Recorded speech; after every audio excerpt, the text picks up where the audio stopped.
Hello, welcome to the Curator Podcast. This is episode 15.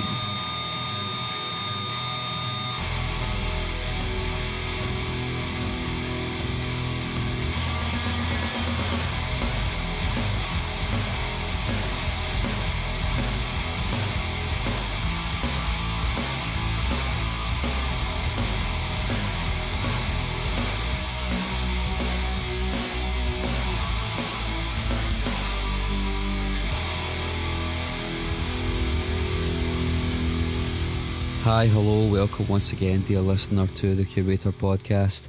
I am your host, Mark Fraser, and this is episode 15.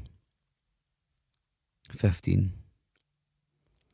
episodes, 15 interviews. That's almost 4 months I've been doing this. The interviews seem to ebb and flow. Sometimes I've struggled to find people, other times it's been a lot easier.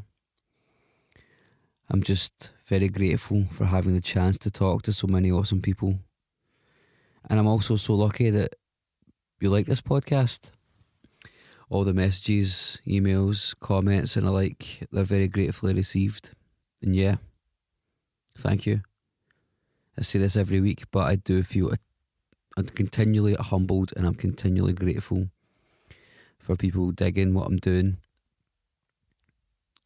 The truth of the matter is I don't have a clue what I'm doing, but you seem to like it, so thank you from the bottom of my heart. I really mean that. I've also been really lucky in the sense that I've been able to talk to people who I consider to be important. On this episode, I talked to Jeff and Chris from Modern Life is War. Modern Life is War is one of the most important hardcore punk bands since the start of the century.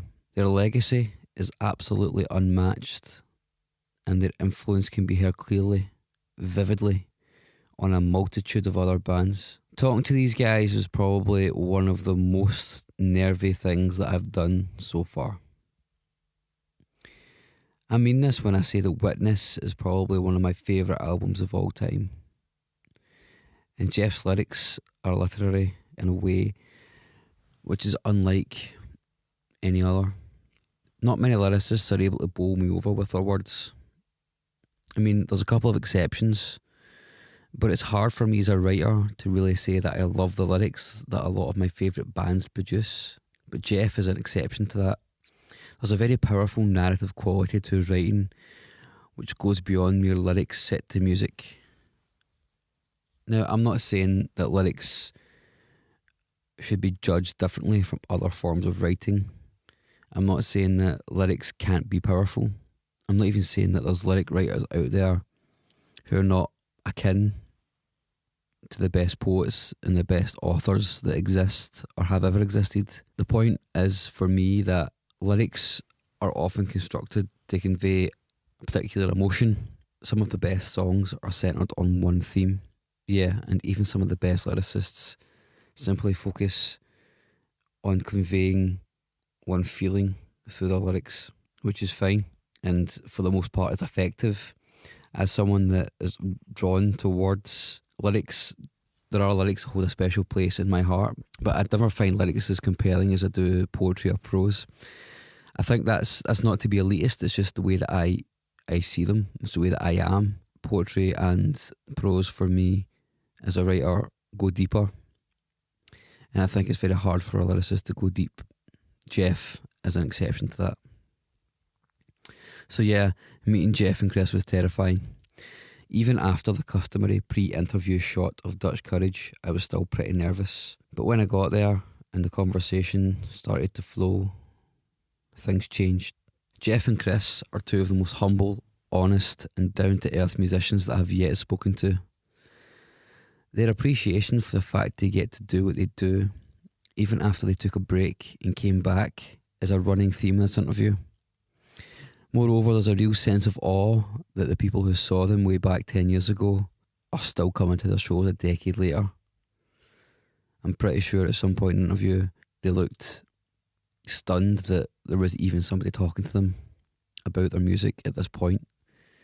You know, and one of my favourite things about the interview is that You could tell I was talking to two best friends. You could tell that these two guys love spending time together. And most of the time when they were talking, they were actually looking at each other, not looking at me, which is like they're talking to one another, which is great. I mean, that's the kind of thing you really want in an interview with more than two people. It was awesome to see that. It was really great. This interview was conducted in a fire escape at the back of the Classic Grand, the venue that they were playing that night. Hopefully that doesn't impair your enjoyment of this awesome interview. Since the band played Witness in its entirety that night, I think it's only fitting that we open with a song from that album. This song is called Young Man on a Spree.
Jeff, Chris, how you guys doing?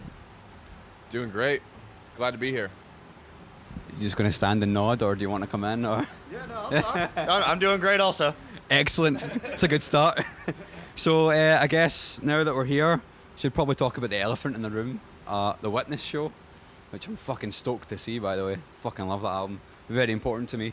Did you guys always have something in mind to commemorate the anniversary of the album, or did it just kind of happen? Or I think people started bringing it up to us. Probably someone over at Death Wish, Trey or Jake, kind of brought up that it was coming up on 10 years and that, you know, we should think about doing something. So we started talking about it, and I was initially a little bit, not resistant, but I had to think it over for a while just because I don't like to get too nostalgic. You know, we're still trying to be a band who's writing new songs and pushing forward with things, and but I know that it's, you know, an album that was important to a lot of people, and it's important to us as well because of things we were going through at the time we wrote it, and just how sort of difficult it was for us to write. So I think it's appropriate that we're celebrating it. Yeah, I think that all of us had some mixed feelings on it because, you know, I mean, coming back as a band, the most important thing to us was writing a new record, you know? I mean, we talked about getting back together, and it was, well, we'll do it, but only if we can come up with a new record that we're all happy with, you know? And so to do that and then instantly go back to playing a record in whole that was 10 years ago, you know, was something we all kind of had to think about and discuss a little bit. But, you know, as Jeff said, it's an album that meant a lot to a lot of people, and it's an album that, you know, means a lot to us, you know, from when we wrote. And, you know, the fact that it was 10 years ago and the fact that, you know, we're still doing this is crazy to us. And so, you know, celebrating it, I think, was something we decided was worthwhile to do, you know. You guys mentioned just there that it was a hard album to write. A lot of bands don't even like reflecting on their past music, let alone celebrating it. And people change as they get older, obviously. So is there any songs that you find difficult to perform? I know a lot of bands don't play songs because they're not relevant to who they are as people anymore. Do you get that from any songs in Witness, and does it make it hard to actually perform them when you do play them live? I don't have that with Witness. You know, it's I mean, the title of the album is telling in that it's really just, I guess, the world through my eyes is kind of how I wrote the lyrics, and the way that I look at the world hasn't, I mean, it's changed where I'm maybe a little more calm and a little more comfortable with myself than I was at that time, but my views haven't changed, and I still feel that way about the world and the things around me and the people in my life. So I still feel it fully 100%, and if I didn't, I would say, or if there was a song, I would say, but I still feel it very much 100% every time we do it. And they're obviously Jeff's lyrics, but I mean we all grew up the same way, and it was the way that all of us felt at that time. So, you know, it resonates with all of us, you know. I mean, he's the one that wrote the words, but it was, you know, we all felt the same way. And like Jeff said, even with still feeling the same way as those lyrics, they were 100% honest. So looking back at that time in, you know, our lives 10 years ago, that they, you know, it 100% defines 10 years ago, you know. I mean, even though we've all changed as people, you can look back and it was 100% honest and 100%, you know, 24 years old, 23 years old for us, you know. And so and also the way, you know, the music, lyrics aside, the way the music was written was not in step with what was going on in hardcore or metal or punk or anything at the time. So, and we've never been a band that follows trends or that is trying to fit into any certain part of all this. We just completely sort of do our own thing, in my opinion. And you know, it's interesting now because certain bands have picked up on that sound and kind of, you know, ran with it in different directions, which I think is cool. But you know, I'm still very proud of it musically because it's not, I don't think it'll ever be stuck in a time period because it didn't belong in the time period it was in. So I mean, there's maybe stuff that I can look back on with a 7-inch or with My Love My Way that, you know, I mean, you look back at stuff you wrote years ago and you can kind of cringe and be like, you know, like that wasn't that great, or, you know, we should have spent more time on this, or this isn't perfect. But, you know, Witness, I mean, I can say that you can go back and listen to, and I can just be really proud of, you know, something, you know, and that's a cool thing to be able to do. Look back at something you wrote 10 years ago and be like, yeah, I still like this, you know. I mean, I'm proud of this still, you know, so. So, I should probably tell you what this podcast's about. Podcast itself is about creativity and passion, which is kind of different from a lot of the usual shit you hear. I'm trying not to ask bullshit generic questions that you've heard loads of times. So I'm just thinking back to your guys' kind of past, and you guys were really productive. Like in the space of 6 years, it was like 3 albums, lots of touring, whole bunch of 7-inches. What was it that kept you guys going and kept you guys writing across that whole period of time when you were younger? I think a lot of it for me was feeling like, you know, when we started, that we wrote our 7-inch and went on a tour, and we thought that maybe that would be all we'd ever be able to do because we wouldn't draw any people and no one would care. We wouldn't be able to sell any records. And once we saw the opportunity that we could actually put out a record on a label and that we could tour and that some people were latching on to what we were doing, it felt like something that was never in the cards for us, or something that was possibly never going to happen. And when it happened, it was like you had to hold on to it for dear life and kind of, you know, take it for all it was worth, because I would, you know, all along, even when you got burnt out and things were difficult, I felt that I can't believe this is happening to us. I can't believe we get to do this. I can't believe we're playing in Scotland. It's unbelievable. So you're just holding on to it and trying to, and I think, you know, we held on too tight at different times, and that contributed to the demise of the band, you know, in 2008. But yeah, that's what it was about for me. Like, we have this opportunity now, and it's not going to last forever. So we have to keep going and take it for all it's worth.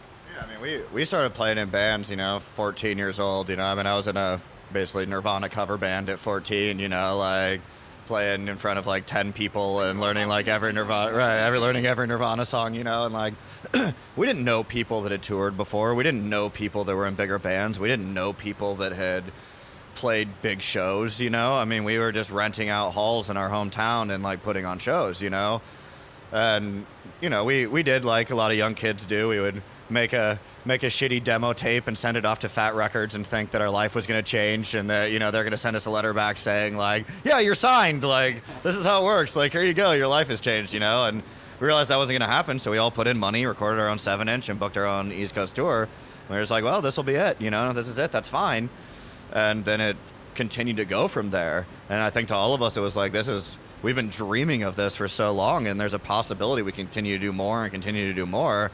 And to give that up was just out of the question for any of us, I think. Like, I don't think any of us could even imagine being like, oh, well, this is hard, so we're not doing it anymore. Like, it's like, we'll never have this opportunity again, like, when will we have this again, So You guys now have the opportunity again, which is just kind of happening again. I know the band's not like a part-time band, you've said in interviews before, but you guys get the opportunity to do this for the second time, but with maybe a clearer head and a more kind of grown-up kind of person, really. It's amazing. I mean, all of us feel so incredibly blessed by that. I mean, I don't know how else to describe it. I mean, I think we're all kind of in shock still that we get to do it again. I mean, like... Still care. Right. Like in 2002, when people cared, we were like, people care? That's unbelievable that people care about what we're doing. And I think now it's like people still care. You guys, like, you still care. And that, I mean... I think a lot of bands, they act like they appreciate their fans, and I know a lot of them do, but like, God damn it, we do. I mean, it is just the fact that people continue to support what we do, and that lyrics, from the new album, people send me tattoos with lyrics from our newest album, and like, just the fact that like what we do is still relevant to people in their youth or in adulthood, it's mind-blowing, and we just appreciate that so much. And I mean, I worked in a warehouse all week, and now I'm in Scotland, like that. My life is not like, I'm not a rock star, I'm not a, I don't do art for a living, so this is my true passion. And just finding a way to do that still is, you said we're blessed, for lack of a better word. I mean, that putting out the new record was scary in a lot of ways. I mean, we wanted to do it, and it was fun for us to do, and we were all happy with what we come up with, and so we were, confident in it. But it was also, well, people still care about, our old records. We could put this out and disappoint everyone, in some way, shape, or form. We don't think we're going to. We like it.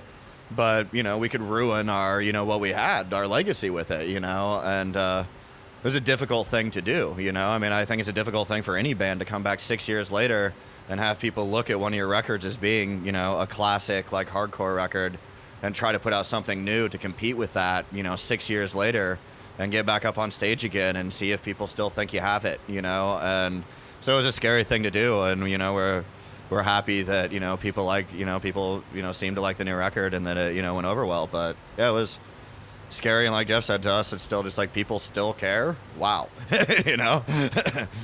Fever Hunting is probably one of my favourite shouts, I guess, for saying it's maybe one of the best post-reunion albums released by any band in the past decade, probably. But one of the things that I responded to on it was, lyrically, it was quite refreshing in terms of how honest it was with the struggles to sort of maintain your ideals of youth, but also face adult responsibilities as you grow older. Like you say, working in a warehouse, the balance of paying bills while still trying to keep your personal integrity intact and finding time for your passions. I mean, is that something that you're obviously thankful for that, but do you ever give it any more thought in terms of, well, there's still a huge part of my life creatively that I must fulfill, regardless of whether I'm stacking shelves or, I'm in a multi-million selling rock band, for example? Yeah, I mean, I definitely was conscious of writing lyrics from the place I was at in life at that time, and I had a certain fear that it wouldn't resonate with anyone who was under a certain age. But then again, I think, the nature of punk and hardcore, at least for me, it was eye-opening to hear perspectives of older people and people who had seen the world and lived in big cities and experienced heartbreak and experienced loss. Even before I had experienced any of those things, I was hungry for that truthful perspective of someone who had been places in their mind and been places in the world that I hadn't been. So I tried to sort of stay true to that mindset rather than what do people expect or want to hear from like Modern Life is War, you know, like this sort of like band in like a youthful turmoil, you know, but I was like, that's not where I'm at right now. This is where I'm at. And I think it's hardcore to put your neck on the line, to be like, hey, well, this is our new record and this is where I'm at now. And there's a great chance of this failing, but like you're putting your neck on the chopping block and you're exposing yourself and saying, hey, if you want to chop off the head of this thing, here it is. This is what it looks like now. And if that's not good enough for you or it doesn't resonate with you, then so be it, you know? Right. And from a musical perspective, like, you know, then I feel like the new record's more grown up musically also, you know? I mean, it's, absolutely. You know, I mean, and you can't do anything other than where you're at. And, you know, when you're, we can't write a record like we're 23. We can't write a record like we're 16. We have to write a record like we're 33, you know, and 34. And, I mean, and when you're 16, you want to know what it's going to be like when you're 23, you know? When you're 23, you want to know what it's going to be like when you're 34, you know? And so, like Jeff kind of said, that resonating with people our age kind of makes sense, but, you know, younger generation, it's like, well, can resonate with them also. It's like, well, I'm going to be that age someday too. Like, what's it going to be like, you know? Things are going to change.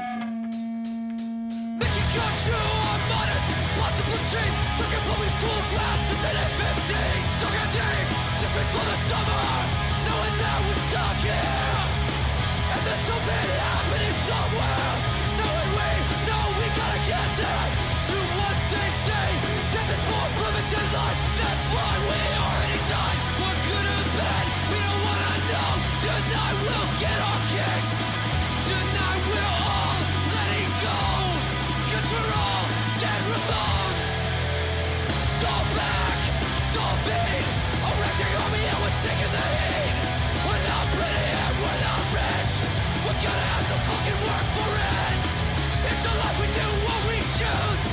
Black jeans, black shirt, black shoes.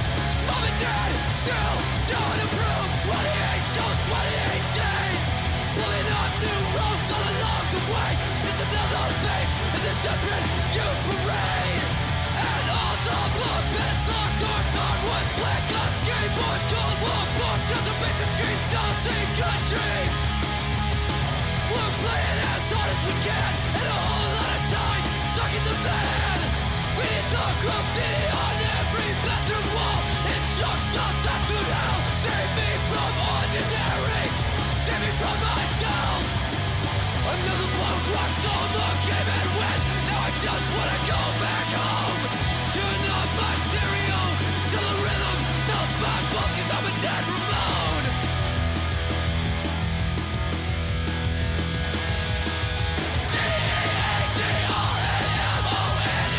D-E-A-D-R-A-M-O-N-E-S. D-E-A-D-R-A-M-O-N-E-S.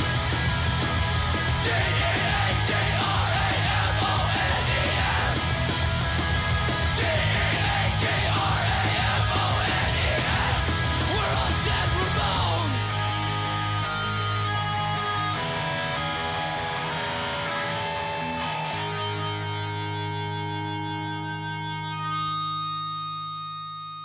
Do you see a lot of younger fans coming to shows now with the new records? Is that something you've noticed? Yeah. I mean, there's always, you know, still play a lot of all ages shows, and there's always young kids there. There's a lot of kids who come up to me and say that, you know, Fever Hunting was their first Modern Life is War record, and that they love it. And like, you know, like I said, we've seen a lot of tattoos already of, you know, lyrics from the new record. And yeah, it seems to be a great mix. Obviously, you know, when we play cities we've traditionally played a lot of times, we see so many familiar faces, and it's crazy because at the time maybe they were just young and fucked up and hanging out with their friends all day every day and drinking and going to shows every night, and then now maybe they've got a college degree and a career and a kid and a wife and a mortgage, but they still come out to our shows. You know, overwhelmingly it seems like they're all there, and that's, but I think that's just the truthful nature of it. I think we're like attracting I think our people find us, you know, whether they're young or old. I think our people find us, and that's when I talk to people at shows, I find them to be overwhelmingly intelligent, well-spoken, passionate, creative people. Overwhelmingly, you know, everyone apologizes when they want to talk to me, and I'm like, don't apologize, man. Like, you know, like the fact that you want to talk to me is like an honor for me as much as it is, you know, the other way around. And the quality of people that I think are attracted to our band is amazing, and maybe a testament to, you know, like to our friendships and our music and how honest we are about what we do. Ever since you guys took a break and then came back, a lot of interviews I've read with you guys are always saying, oh, there's so many bands now that are influenced by modern life as well, which is fucking awesome. I mean, that's obviously what you want to hear as an artist. You want to hear that your art is being taken seriously by people. But does knowing that you've created such a legacy have any bearing on the way you guys approach your art now? Yeah, that's a difficult one, you know. Obviously, when we sit down to write again, you know, there is a certain amount of pressure, and you know, you're not going to be able to completely escape like what people expect. But, you know, a big difference for me is that, like, I look at our band as a punk band, you know, like, you know, we've been tagged as like, you know, this melodic hardcore band, and I accept that too, and I understand it. But the way I look at it in the end of the day is that we're a punk band. And I look at, you know, punk as being, you know, the Bad Brains and the Dead Boys, as well as fucking, you know, Converge and, you know, like the Minutemen and Husker Du and the Replacements and fucking Screamin' Jay Hawkins and Iggy Pop and all these people I love. And punk is such a wide-ranging thing. And I think punk is playing from your gut, and it's not being overindulgent, and it's not being pretentious, and it's not trying to be the heaviest band in the world, and it's not trying to be the most technical band in the world. It's trying to be the band who is true to the city you live in and the way you grew up and your friends that are in your band and your fucking words from your own life, you know. And that's, I try to just keep that at the forefront of my mind. And, you know, if we write a record that I fully believe in and I love and I back enough to put out and it ruins our legacy, like, so be it, you know. Like, it's just, there is pressure there and there is thought about that kind of stuff, but we're a fucking punk band, and punk bands don't pull punches, and they don't fake it, and they don't write something because they think it's what people want to hear. You know, they write something because they think it's necessary for their own life or for someone else's life. At what point did you guys realize that being a punk band was something you wanted to do? Do you remember the moment exactly? I do. I mean, I don't know if it was punk, but, you know, going back to Nirvana, it was that, and I played in, you know, middle school, you know, band. I played the saxophone, and there were some older guys in high school that were playing in, you know, alternative rock bands and stuff. They were putting on shows and stuff, and one of my friends, her older brother, played in one of those bands, and she took me to one of the shows, and it was, you know, it was the coolest thing I'd ever seen, you know. And went in, and there was a bass guitar like in our jazz band room, and I was able to learn Smells Like Teen Spirit the first day I picked up the bass guitar. And I was like, well, if I can learn, you know, one of my favorite songs the first day I picked this up, I can fucking do this, you know. And that was, and like from that day on, it was like basically all that I wanted to do and all that I cared about, you know. That, for me, that was when I knew, you know. Well, my first show was a band that Chris and John from Modern Life is War played in together, and I was probably, you know, had like #1 fanboy status, you know. And I was also trying to be a part of the band, even though I wasn't in the band. Like, I would make a flyer for the show, and I would take money, and I would be at the practice, and I would fucking help load gear, and I was like, I just wanted to be, I didn't even care if I was in the band. I just wanted to be a part of that. And so, you know, their band was really influential for me. And then, you know, there were certain key records that I bought, and the one that really clicked for me for whatever reason was the Trouble, Crime, and Punishment 7-inch. I bought that, and for whatever reason, just the the sound of that record and the lyrics and the way it was, I just kind of heard it and I was like, you know what? I need to sing in a band, you know, and that was like kind of, those are really my two turning points, is going to their shows in our hometown and then hearing that record, and that kind of like started steering me more towards hardcore and like a harder edge punk sound, where at the time, you know, a lot of stuff we were listening to was like very melodic and like punk ska oriented. So People, you were talking about people that you've seen coming to shows for maybe 10 plus years. Do you think that everybody that's standing here fucking loves punk music? That's why we're here. But we are obsessed by it. Like, it consumes our life almost. Is that one of the reasons why you guys couldn't really let the band go? That you still want to come back and do it? That you still had the obsession with being fucking love punk music and love being in a fucking punk band? yeah, I think there was a hole in our lives that, you know, wasn't going to go away. You just felt a little void. And I, you know, personally, I tried to start different bands and stuff, but nothing feels like playing with Chris, you know what I mean? Like, nothing feels like playing with these guys, because I know them and I know their intentions and I know the music they love, and I trust them. And we had developed a chemistry that goes beyond playing on stage. We developed a chemistry by skating in parking lots together in the middle of the night, and like, you know, like seeing, you know, my friend get his heart broken, and like seeing friends like drift away, and like, you know, there's all this like history that like can't be replaced by just finding people who can play guitar or finding people who can play bass, you know. It's like there's something more there. And so it didn't make any sense for us not to be playing anymore. We all still believed in it and we all still loved it. We just hit a wall where everyone's life was a disaster and we felt like we had to walk away to like sort of save our lives. And then once we like sort of saved our lives and found a way to like maintain that, we had to pick it back up again. It was just like, I mean, we just took a long break is all we did, you know. And at the time it felt like it might never come back together, but you know, looking back on it, it was just like all we needed was a few years to put things together in our personal lives. So Did you have any thoughts to add to that? Yeah, I mean, you know, I've spent more time with, you know, these guys in this band than anyone else in my life. I mean, my wife at this point is probably caught up, but I mean, like, I don't even know if 100% for sure that she has, you know. I mean, like, going back to like 14 years old, spending every day together, you know. I mean, you know, and like, you know, I left the band before Midnight in America came out and moved out, you know, to Arizona, you know, with my, you know, she was my girlfriend at the time, but, you know, got a normal job and got married and got a house and all those things. And, you know, and I missed that aspect of my life, like, drastically. It was a hole, you know, that wasn't there anymore. And so, you know, I'd called Jeff up one night and was like, hey, you know, do you have any interest in doing this again? And he told me I would if you can get everyone on board to write a new record. And I called every single person at 1 o'clock in the morning, you know, that night, and I got everyone on board and called Jeff back like an hour later, like, all right, everybody said yes. He's like, what?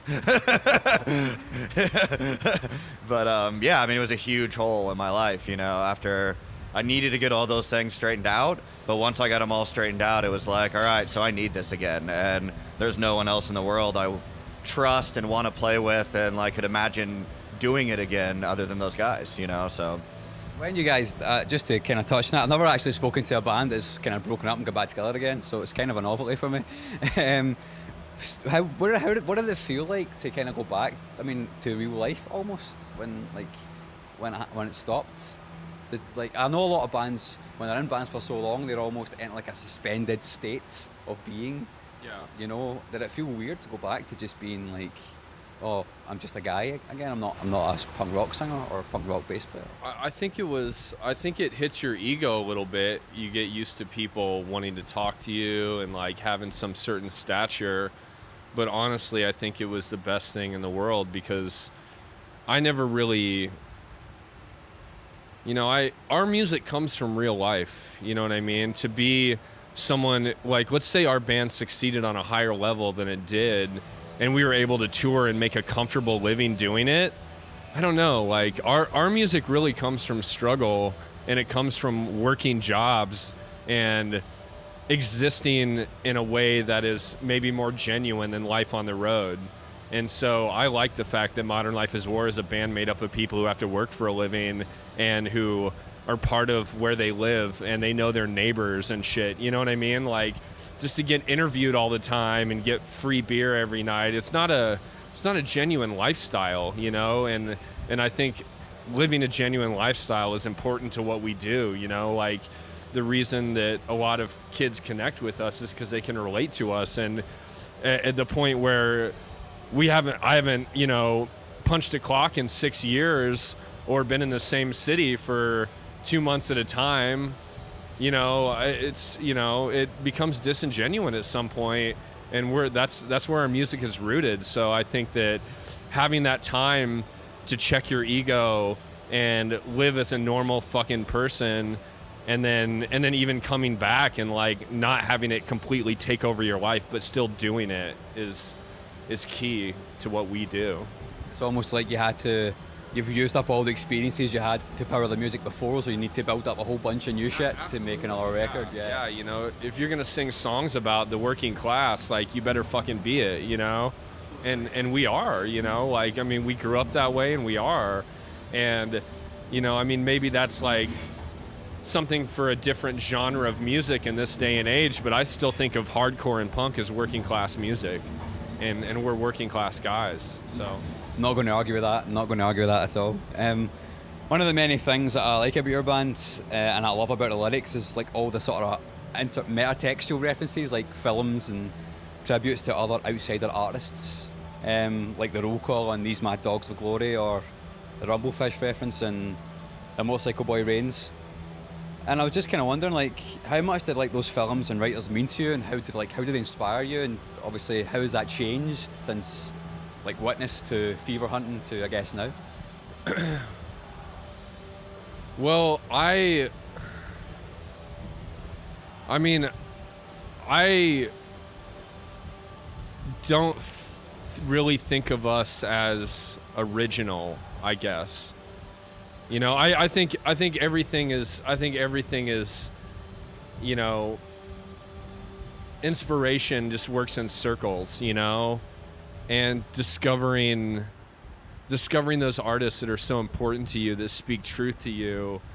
You know, just to kind of come back to something I touched on before, but a lot of people say, hey, sorry that I have to say this, but your album changed my life. Your album saved my life.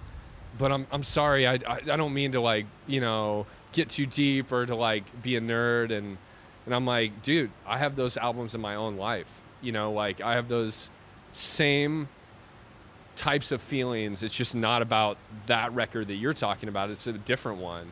And just to be in that position that someone else is looking to your art in the same way that I think about, you know, Rancid or the Manic Street Preachers or S.E. Hinton novels or Gene Seberg or, you know, fucking Bukowski or Charlie Chaplin or whoever it is, you know, it's like, that's just the way it works, you know. And you see those hardcore bands that are just inspired by wanting to be a guy in a hardcore band, and they're weak, you know. I mean, it's not, you can tell that it's a shallow pool they're digging from, you know. And like, I'm always looking for that inspiration that's like as fucking deep as the ocean floor. And I hope that when people hear our music, they're like, fuck, like, that's hardcore, but it's not like, let's put on some fucking cool shirts and like be a part of the scene, you know. It's not about that. It's about like art saving life and being you know, in the Operation Ivy liner notes it says music is an anchor against human tragedy, and that's so true, you know. It's like you have all these terrible things that happen in life, and like terrible things that happen to people you love, and without art you would just be sitting with that pain with no release, you know. So it's like that's what all those people are to me. So like, you know, I pay tribute to all of them. And you know, like, you know, doing the Witness shows, like the song Marshalltown, I say I can feel the steel mills rust, and that comes from The Clash, you know, UK band, from the song Straight to Hell. And so I just always, and Young Man Blues is a Mose Allison song that The Who covered, and on Live at Leeds, where we're playing tomorrow, I guess. So like I've always just tried to like, you know, these are my fucking people. This is what I love. This is what inspired me. Like these are the lyrical greats. These are the great artists, and like we're, even if we're like a cheap imitation in that tradition, I would rather be a cheap imitation that respects the fucking greats and wears those influences on our sleeve than be like, hey, we're the cool new hardcore band with the cool new style. You know, like that doesn't mean anything. That sounds like a good way to wrap it up, I guess. Do you guys have anything else you want to say or anything you want to ask me before we finish? What do you do? What's your life all about? You shouldn't have asked that question. I do podcasting for a living. I work for a charity called which deals with kids in care. But my hobbies are, I'm actually a writer, I guess you could say. I've had some stuff published in that. I'm also in like 3 bands. So yeah, oh, wow. I try to stay creative. Cool. That's why I do this podcast about creativity, because that fucking interests me. It's interesting to hear people that I respect and that I like talking about what makes them the creative people they are, because I'm forever analysing why I am the way I am, so I want to hear the same. And so far doing this podcast, people seem to like that. People seem to love hearing artists talk about their art, and I think that's fucking awesome. Absolutely. Well, I have plans to do a podcast next year, and I have it all kind of figured. I've been thinking about it for years, and I have it all figured out now. So I want to start doing that next year. But do us a favor and send us what you do. Like send us your bands. Like send us an email with your bands and your podcast link, and like, show us what you're doing. 'Cause like I'm always, I still buy zines and listen to podcasts and like buy new records, and we're always looking for bands that we like to play with when we come to places like this. We asked this band Youth Man to play because I looked up like 50 bands that were playing Reading Leeds that I'd never heard of, and they were my favorite. So I was like, hey, will you guys come play Glasgow with us? And they were like, yeah. So like, I just constantly, the whole thing is really never become jaded and never give up. Like I don't ever expect us to have like a breakthrough where it's like, and then we broke through and it was fucking wine and roses. It's just like, it's always going to be hard work.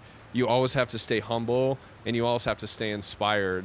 And the lifeblood of punk and hardcore music is youth and people coming up doing new things that haven't been done before in a way that they haven't been done before. And so we like to stay in touch with what is going on in the current climate of things, and not just be this old band coming back to celebrate something that happened back then. I want to be a part of now. So let us know what you're doing. And that's a fucking refreshing attitude to have. A lot of bands, especially when they get older, don't have that, Yeah, no, I mean, I would just say that, every artist has other artists that are their inspiration.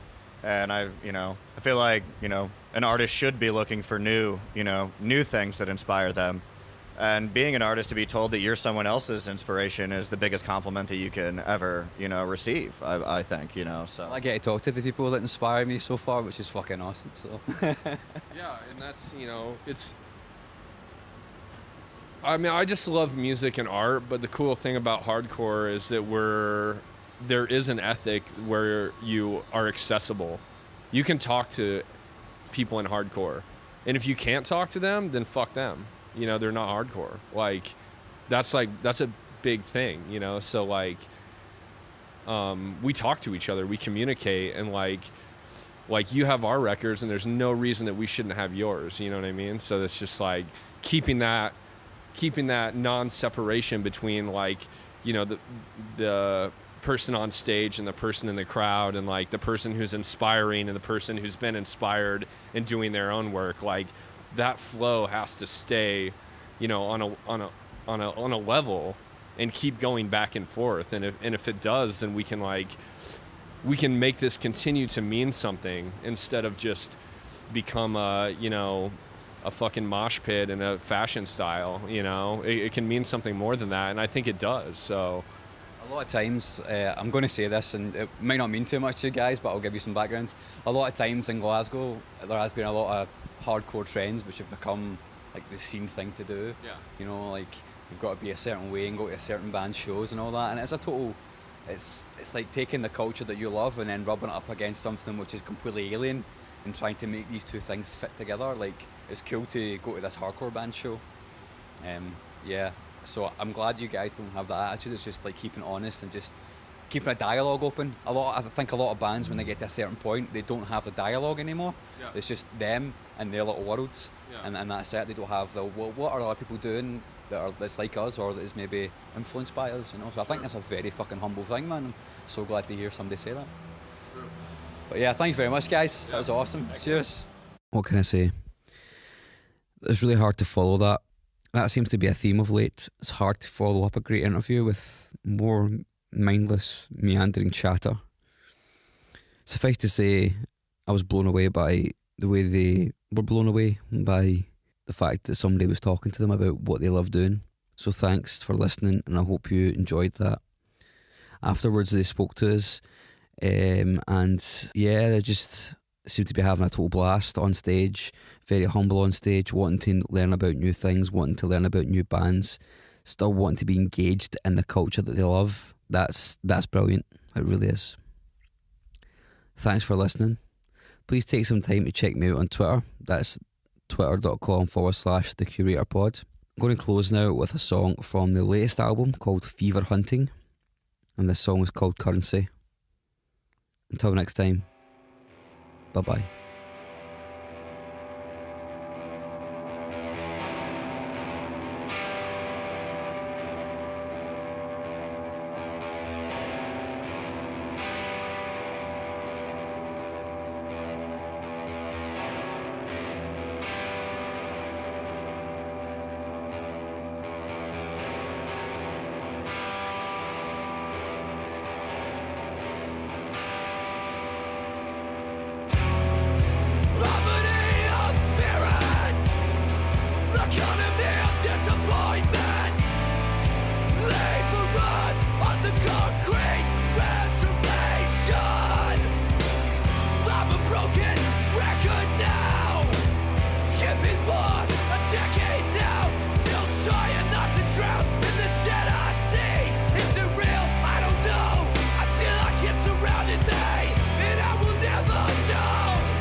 Precious and they're slipping away. Your friends are precious and they're slipping away.